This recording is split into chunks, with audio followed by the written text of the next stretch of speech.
The wind over the fields near Tours carries the smell of damp earth and approaching winter, and beneath that quiet breath of nature lies a deeper stillness, the kind that comes when history pauses before choosing a direction. Europe in the year 732 does not know its future, only its fear. From the south, armies have crossed mountains and rivers with a confidence born of victory, their banners unfamiliar, their prayers spoken in a tongue most of the land has never heard. Cities have fallen. Churches have burned. The old Roman roads, once built to bind an empire, now guide an advance that feels unstoppable. In monasteries and villages, bells still ring for prayer, but the sound trembles. The heirs of Rome are divided. Kings quarrel, nobles scheme, borders shift like sand. Faith remains, but unity feels thin, stretched across a fragile world. Many sense that something more than territory is at stake. If this line breaks, there may be no second stand, no deeper heartland to retreat toward. Beyond these fields lie shrines, libraries, and the slow, patient work of Christian memory itself. Into this uncertainty steps Charles, later called Martel, the Hammer. He is not a king crowned by ceremony, but a ruler shaped by war and necessity. His authority is earned, not inherited, and it rests uneasily upon alliances forged through force. He understands what others avoid naming aloud. This approaching army will not be bought off or delayed. It must be met, and it must be met here. As his men gather, there is no triumphant music, no promise of glory. They stand with shields worn smooth by use, weapons heavy in tired hands. Many have never faced an enemy like this.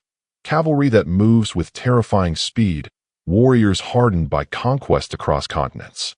The night before battle stretches long, filled with murmured prayers learned in childhood, now spoken with adult urgency. The fields themselves seem indifferent, yet history leans in close. In this place, far from imperial capitals and sacred cities, the fate of Europe draws breath. What follows will not merely decide a battle. It will reveal whether a fractured people can still stand together when the world presses hardest against them. Days pass as the two forces study one another across the rolling terrain, neither rushing, both aware that impatience can be fatal. Charles chooses the ground carefully, positioning his army on a wooded rise, forcing the enemy to fight uphill, denying their cavalry the space it craves. It is a quiet decision, almost invisible, yet heavy with consequence. Discipline, not brilliance, will decide this struggle. The Frankish soldiers wait in dense formation, shields locked, bodies pressed close for warmth and resolve. They are farmers, former raiders, men bound by loyalty rather than pay. Many carry small crosses sewn into their clothing or carved crudely into wood, talismans of memory rather than superstition. Priests move among them, offering blessings without flourish, reminding them not of victory, but of faithfulness. Across the field, the Umayyad forces gleam with confidence earned through years of advance. They have crossed from North Africa into Iberia, overrun Visigothic kingdoms, and pushed north with little resistance. Their camp hums with certainty. To them, this is another step forward, another opponent soon to scatter. They cannot yet see the wall they are about to strike. Skirmishes break the tension like distant thunder. Scouts clash, retreat, return with stories sharpened by fear. Each side learns the other's strength, and unease grows. Nights are cold. Fires burn low. The waiting becomes its own trial, eroding nerves, testing leadership. Charles says little. He walks among his men, visible, steady, embodying restraint. For the church, present in whispered prayers rather than banners, this moment feels familiar. Scripture remembers Israel standing between sea and army, unsure which danger will claim them first. Here, too, there is no clear escape, only the choice to stand. The tension tightens not with noise, but with silence, with the shared understanding that dawn will demand everything. When the first full assault finally comes, it does not break the line. Cavalry charges crash against shields like waves against rock, powerful but contained. Men fall, yet the formation holds. Surprise flickers across the attacker's ranks. This resistance is unexpected. With each hour, the tension deepens, transforming from anticipation into realization. This battle will not resolve quickly, and its cost will be severe. As the days blur together, the battle grows harsher, more personal. Attacks come in surges, each one probing for weakness, each one answered by grim endurance. The Frankish line bends, but does not break. Shields splinter, arms tire, yet discipline prevails. Charles has forged his army into something rare for the age, a unified body that trusts the man beside it more than its own fear. The enemy's cavalry, once unstoppable, finds itself constrained by terrain and resistance. Horses rear, riders fall, momentum dissipates. What was meant to overwhelm instead grinds into stalemate. Frustration replaces confidence. The escalation is not marked by sudden triumph, but by attrition, by the slow draining of certainty from one side and the hardening of resolve on the other. Rumors spread through the Umayyad camp, of supplies threatened, of wealth left unguarded. Some detachments peel away, drawn by the promise of plunder accumulated during the long campaign. This moment, small and almost accidental, carries immense weight. The unity of advance fractures, and discipline, once effortless, must now be enforced. Charles senses the shift. He does not order reckless pursuit. He holds the line, trusting the enemy's impatience to do what brute force cannot. His restraint feels almost monastic, a denial of impulse in favor of endurance. In this choice, the battle's spiritual dimension sharpens. Victory here will belong not to speed or spectacle, but to perseverance. As dusk approaches, a sudden cry ripples through the opposing ranks. Their leader has fallen. Whether struck in combat or caught in confusion, his death spreads uncertainty like fire through dry grass. Command falters. Signals fail. What began as pressure turns into retreat, then into flight. The Frankish soldiers, stunned, barely believe what unfolds before them. The field empties.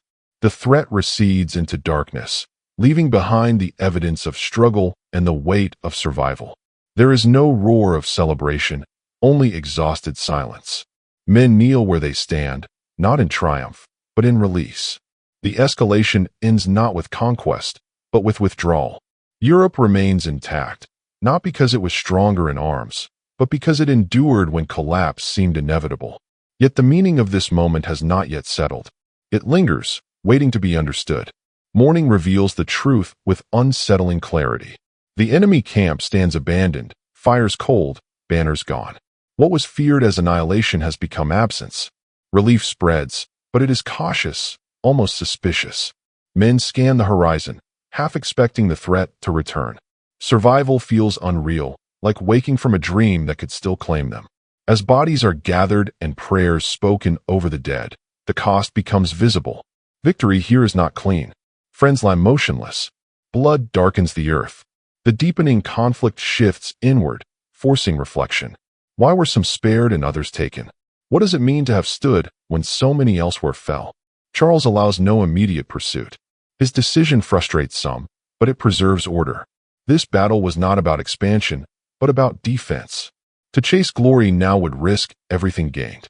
His restraint again shapes the outcome, imprinting this moment with a moral character as much as a military one. News travels slowly, carried by riders and rumor. As it spreads, interpretations multiply. Some will later call this the battle that saved Europe. Others will caution against such certainty. Yet for those who stood here, the meaning is simpler and heavier. They faced an existential threat and did not yield. The church absorbs the news with gratitude tempered by humility. Bells ring, not to glorify war, but to give thanks for preservation.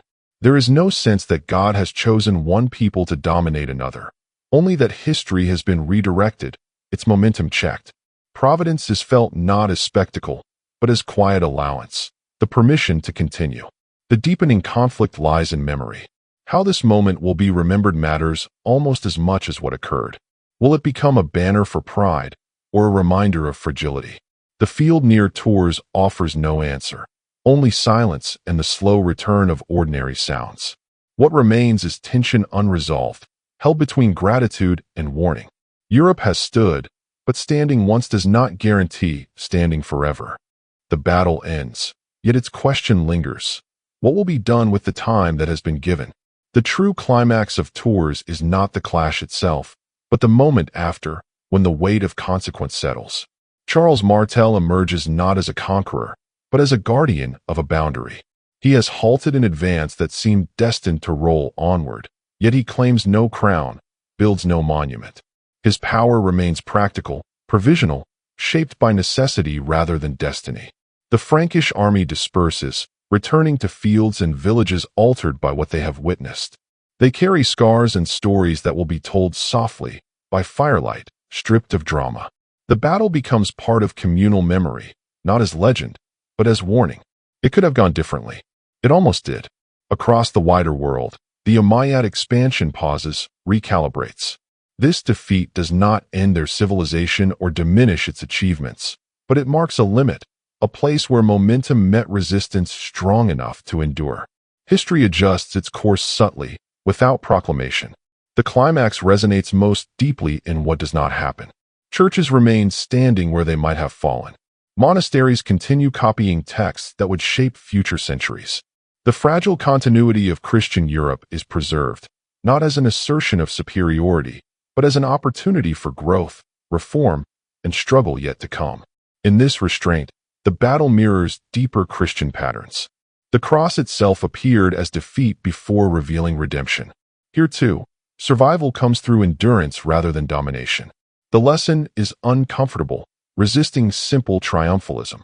As Charles fades from the scene of history, his legacy hardens into something larger than himself.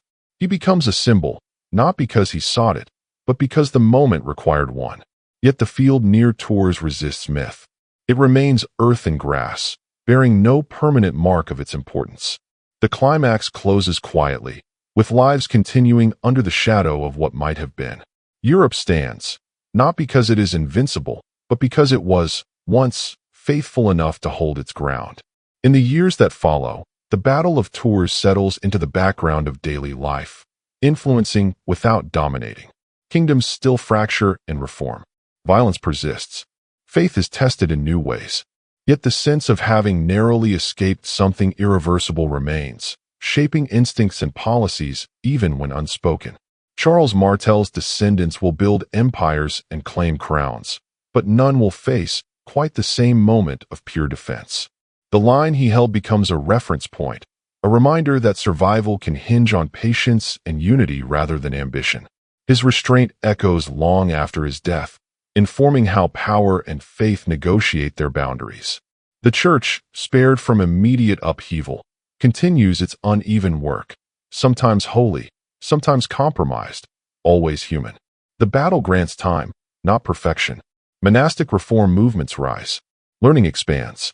The seeds of medieval Christendom take root, nourished by continuity rather than conquest.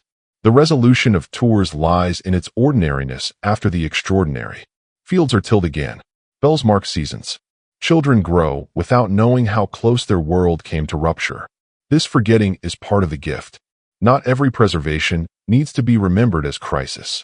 Yet the story endures, resurfacing when identity feels threatened, when fear tempts societies toward simplification. Tours warns against both despair and arrogance. It shows that defense can be just, but that survival does not confer moral infallibility.